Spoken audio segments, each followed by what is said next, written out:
अरे ओ कहाँ घुसा जा रहा है? चल निकल निकल निकल यहाँ से। गार्ड साहब, हमको ना मेम साहब से मिलना था। अबे तुम जैसे फटीचर लोग मैम साहब से मिलने जा रहे हो? अबे अगर मैम साहब से मिलना है तो ऑफिस में जा, यहाँ घर पे ना सिर्फ उनके सगे संबंधी आ सकते हैं। अब निकलो यहाँ से। गार्ड साहब ऐसा मत करिए ना, हमें ना मेम साहब से बहुत जरूरी काम है। या तो आप एक काम करिए, उन्हें बाहर ही बुला दीजिए या फिर हमें उनसे मिलने जाने दीजिए। देखो मैम साहब से मिलना ना तुम भूल ही जाओ। तुम जैसे गरीब लोगों की औकात नहीं है कि मैम साहब से मिल सके।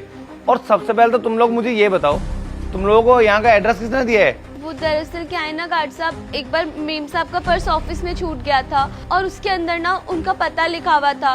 तो हमने जब आसपास पूछा तो एक गार्ड भैया थे, उन्होंने हमें एड्रेस बताया है। आप प्लीज हमें जाने दीजिए ना, हमें बहुत जरूरी काम है उनसे। ठीक है, मैं तुम लोगों को मिलाने लेके चल रहा हूँ, लेकिन सुनो मेरी बात, मिलते ही बाहर निकल जाना। चलो। ठीक। पता नहीं कहाँ से आते हैं ये। चलो आओ, आ जाओ। नमस्ते मैडम जी। मैडम जी आपसे ना ये दोनों मिलने के लिए आए हैं अभी। कृष्णा तुम्हें अगर मुझसे मिलना था तो मैं अभी ऑफिस आ रही थी ना, वहाँ मिल लेते। यहाँ घर आने की क्या जरूरत थी? और ये कौन है तुम्हारे साथ में? मेम साहब, ये ना हमारी छोटी बहन है और हमको आपसे कुछ काम था तो बस हम आपके घर पे आ गए। अगर तुम्हें कोई जरूरी काम था तो ऑफिस में मैनेजर है, सुपरवाइजर है, तुम उन लोगों को बोल देते। तुम डायरेक्ट मेरे घर आ गए। यहाँ पर आना ना किसी को अलाउ नहीं होता। चलो ठीक है, अब तुम आ गए हो तो बैठो यहाँ पर। जी मेम साहब। हाँ बताओ, क्या काम है तुम्हें? मेम साहब, हमने ना आपके सुपरवाइजर और मैनेजर दोनों को बात करने के लिए बोला था, लेकिन उन्होंने हमारी एक भी बात नहीं सुनी। तो हम क्या करते, मजबूरी में आपके घर पर आ गए। अब आप ही हमारी बात सुन लीजिए ना।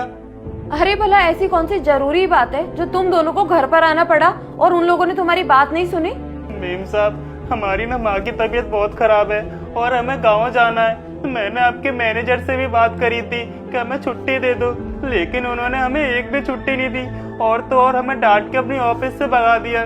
मेम साहब आप ही बताओ ना, हम क्या करें? अगर हम अपनी माँ के पास नहीं गए तो पता नहीं माँ को कुछ भी हो सकता है, और डॉक्टर ने हमको बोला है कि तुम्हें अपनी माँ की देखभाल करनी पड़ेगी।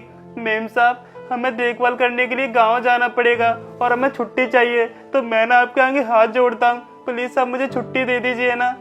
अच्छा, तुम्हारी माँ की तबीयत खराब है और प्रिया ने, नीतू ने तुम्हें छुट्टी देने से मना कर दिया, लेकिन क्यों? मुझे समझ नहीं आ रहा। मेम साहब, मैंने ना नीतू और प्रिया मैडम दोनों से बोला था छुट्टी के लिए, लेकिन उन्होंने मेरे से साफ मना कर दिया कि तुम्हें एक भी छुट्टी नहीं मिलेगी। मैं उनके आगे खूब गिड़गिड़ाया मेम साहब, लेकिन उन्होंने मेरी एक भी बात नहीं सुनी। तुमने उन्हें बता दिया था ना कि तुम्हारी माँ की ज्यादा तबीयत खराब है, उसके बाद भी उन्होंने ये सब किया। मुझे बिल्कुल भी समझ नहीं आ रहा। लेकिन कृष्णा, तुम ना बिल्कुल भी चिंता मत करो। तुम एक काम करो, अभी ना गांव निकल जाओ और अपनी माँ की अच्छे से देखभाल करना, उनका अच्छे से ध्यान रखना। उन दोनों से ना मैं बात कर लूंगी।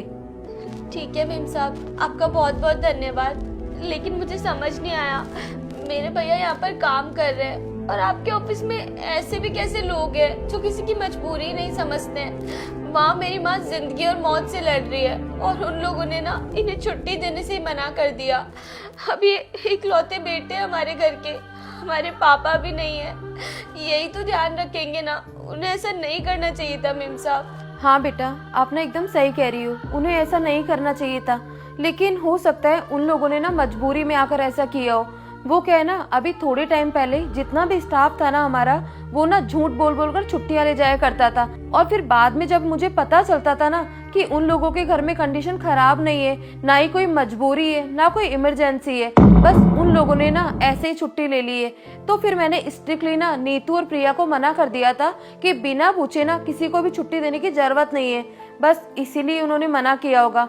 लेकिन अब तुम्हारी माँ की तबीयत खराब है, इमरजेंसी में तो तुम्हें छुट्टी देनी ही पड़ेगी ना। कृष्णा, तुमने बहुत अच्छा किया जो तुम डायरेक्टली मेरे घर पर आ गए।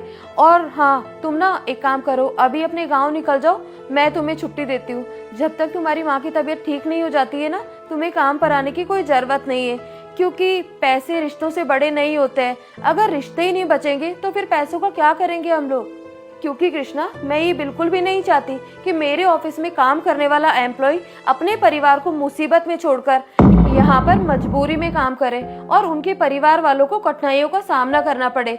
तुम चिंता मत करो, तुम्हारी माँ की तबीयत बहुत जल्दी ठीक हो जाएगी। तुम अभी गाँव निकल जाओ। लेकिन मेम साहब। क्या हुआ कृष्णा? मुझे ये लग रहा है कि तुम ना बहुत परेशानी में हो, कोई बात है तो मुझे बता दो। मेम साहब, हमें तो ये समझ में नहीं आ रहा कि हम गांव जाए कैसे, क्योंकि हमारे पास तो पैसे ही नहीं है। और डॉक्टर ने हमको साफ साफ बोल दिया है कि तुम्हारी माँ का ऑपरेशन होगा, और ऑपरेशन के लिए पूरे 2 लाख रुपए मांगे डॉक्टर ने। मेम साहब, हम तो गरीब आदमी हैं, हमारे पास इतने पैसे कहाँ से आए? मैं ना आपके आगे हाथ जोड़ता हूँ, मैं आपके पैर भी पकड़ लूंगा, लेकिन आप मुझे प्लीज पैसे दे दीजिए ना, जिससे कि मेरी माँ का ऑपरेशन हो जाएगा और मेरी माँ की जान बच जाएगी। मेम साहब, मैं ना आपसे भीख मांग रहा हूँ, प्लीज मुझे पैसे दे दीजिए आप। अरे नहीं कृष्णा, पैर पकड़ने की कोई जरूरत नहीं है। अगर तुम्हें पैसों की जरूरत थी तो तुमने मुझे ये बात पहले क्यों नहीं बताई? तुम चिंता मत करो, मैं तुम्हें पैसे दे दूंगी। रामू, इधर आना एक बार। जी मेम साहब। रामू, कल जो मैंने तुम्हें पैसे दिए थे ना, उसमें से 2 लाख रुपए लेकर आओ अभी। जी मेम साहब, अभी लाता हूँ। ये लीजिए मेम साहब आपके पैसे। एक काम करो, इन लोगों के लिए ना चाय नाश्ता लगा लो। जी मेम साहब। अरे नहीं नहीं मेम साहब, चाय नाश्ते की कोई जरूरत नहीं है, आप हमारी मदद कर रहे हो, हमारे लिए तो बस इतना ही काफी है। इसमें परेशानी वाली कोई बात नहीं है। घर पर आए हुए मेहमानों का सम्मान करना चाहिए, क्योंकि मेहमान ना भगवान के समान होते हैं। और अब तुम बिल्कुल भी चिंता मत करो, तुम ये पैसे रखो और अपनी माँ का इलाज करवा लेना।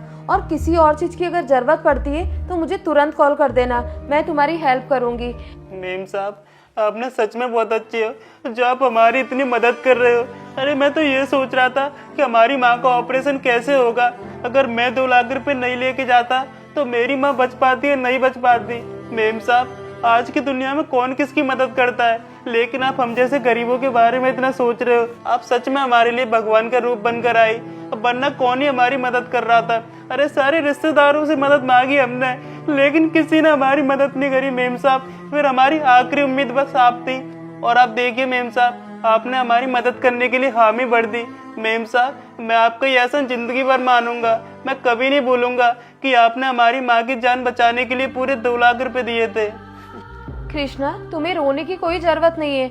मेरे ऑफिस में काम करने वाले जितने भी मेरे एम्प्लॉयज हैं ना, वो सभी लोग मेरी फैमिली मेंबर की तरह हैं। मैंने कभी किसी में भेदभाव नहीं किया है। और तुम लोग अपने परिवार से इतनी दूर रह रहे हो, मेरे ऑफिस में काम कर रहे हो, तो मेरा फर्ज बनता है ना, अगर तुम्हारे घर पर कोई दुख तकलीफ होती है, हारी बीमारी होती है, तो तुम्हारी मदद करूं मैं। तुम बिल्कुल भी चिंता मत करो और गांव चले जाओ और अपनी माँ का अच्छे से ध्यान रखना। तुम छुट्टी करोगे, उसके मैं तुम्हारी कोई सैलरी नहीं काटूंगी। आराम से वहाँ रहना और अच्छे से अपनी माँ का ध्यान रखना। सच में मेम साहब, आप ना बहुत ज्यादा अच्छी हो। भैया हमेशा बताया करते थे कि जिस कंपनी में वो काम करते हैं ना, वहाँ की मालकिन बहुत अच्छी है, सबका दुख दर्द समझती है। और आज ना मैंने देख भी लिया, भले ही आपके ऑफिस का स्टाफ नहीं समझे, लेकिन आपने हमारी मजबूरी समझी, हमें पूरे 2 लाख रुपए दिए, और अभी पैसे वापस भी नहीं ले रही हूँ। सच में मेम साहब, आपका बहुत बहुत धन्यवाद। अगर आज हमारी माँ बच पाएंगी ना, तो इसमें सबसे बड़ा हाथ आपका होगा मेम साहब। अरे ऐसी कोई बात नहीं है बेटा, अगर भगवान ने हमें इस काबिल बनाया है कि हम लोग किसी के दुख दर्द तकलीफ में उनकी मदद कर सकते हैं, तो हमें उनकी मदद जरूर करनी चाहिए। अगर हम किसी के काम आएंगे तो कभी जरूरत पड़ने पर ना हमें किसी के आगे हाथ नहीं फैलाना पड़ेगा, ऊपर वाला अपने आप हमारी मदद कर देगा। ये लो तुम्हारे पैसे। ठीक है मेम साहब, आपका बहुत बहुत धन्यवाद। चल छोटी,